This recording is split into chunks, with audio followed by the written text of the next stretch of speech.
और इसी विचार को लेकर के आज हम चल रहे हैं कि देश को सद्भावना की आवश्यकता है। अगर परिवार में सद्भावना नहीं है, भाई भाई के अंदर सद्भावना नहीं है, तो क्या होगा? जैसे पांडव थे और कौरव थे, जैसे युधिष्ठिर थे और दुर्योधन था, दोनों में सद्भावना नहीं थी। और सद्भावना ना होने के कारण क्या हुआ? महाभारत, विनाश। तो अगर भाइयों के बीच में सद्भावना नहीं है तो महाभारत होगा। अगर समाज में सद्भावना नहीं है तो समाज जो है विकृत हो जाएगा। तो सबसे बड़ा आधार जो है वो सद्भावना है। आपने देखा होगा ये हमारे पोल्स खड़े हुए हैं ट्यूबलाइट्स को लेकर के, तो ये जमीन पर आधार पर खड़े हुए हैं। सद्भावना आधार है। इसीलिए हमारे ऋषियों ने कहा सर्वे भवन्तु सुखिनः, सारे संसार की मंगल कामना की। इसीलिए हमारा भारतवर्ष जो है संसार के अंदर विश्व गुरु कहलाता है, क्योंकि उसने विश्व की मंगल कामना की।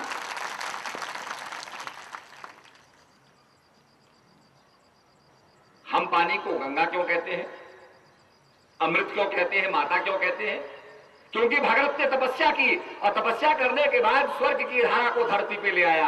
हम भी तपस्या करेंगे तो हम स्वर्ग को धरती पर ला सकते हैं। यह है गंगा का संदेश। गंगा कभी किसी की जात पूछती है? नहीं। जो प्यासा उसके पास जाता है उसकी प्यास बुझाती है। तो गंगा का जो शिक्षा है वो अपने जीवन में हम धारण करें। तो आज मानवता के संदेश की आवश्यकता है, भाईचारे के संदेश की आवश्यकता है। जो सद्भावना जिसको लेकर के, शांति और सद्भावना को लेकर के आप चल रहे हैं, इसकी आवश्यकता है। ये बड़ी खुशी की बात है कि आज गांधी जी के रास्ते पर हम लोग चल रहे हैं। कल सूरत के अंदर आप लोग प्रवेश करेंगे। आप जानते हैं यहां तो सूरत में बहुत हीरे की फैक्ट्रियां हैं। कितना कीमती होता है हीरा, उसमें फ्लॉलेस होता है, फिर उसमें कुछ फ्लॉ वाला होता है। मैं उसकी कीमत पर नहीं जा रहा हूं, मैं केवल यह कहना चाहता हूं कि जो एलिमेंट को जानने वाला है, तत्व को जानने वाला है, वो जानता है कि हीरा भी कार्बन है और कोयला भी कार्बन है, उसमें कोई फर्क नहीं है। केवल कार्बन की धरती के नीचे इंटेंसिटी बढ़ जाती है, दबाव बढ़ता है, तो वो स्क्वीज होकर के डेंसिटी बढ़ने के बाद वो हीरे का रूप ले लेता है, जो संसार का हार्डेस्ट सब्सटेंस माना जाता है। इसीलिए हमारे ऋषियों ने कहा कि अगर तुम्हारे माइंड की डेंसिटी कम है, माइंड संसार के अंदर विचरण कर रहा है, तो तुम शक्तिशाली नहीं बन सकते हो। अगर ध्यान करोगे तो शक्तिशाली बन जाओगे। मान का हनन कर लोगे, शक्तिशाली बन जाओगे, जैसे हनुमान जी हैं जिन्होंने मान का हनन कर लिया। तो हम लोग तो उत्तरांचल से आते हैं, उत्तराखंड से आते हैं, हिमालय है।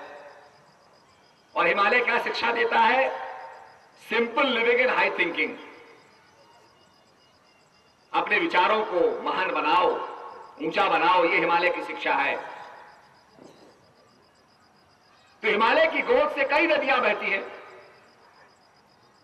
एक समय ऐसा था कि हर धारा, हर नदी ये चाहती थी कि मैं समुद्र में समावेश करूं।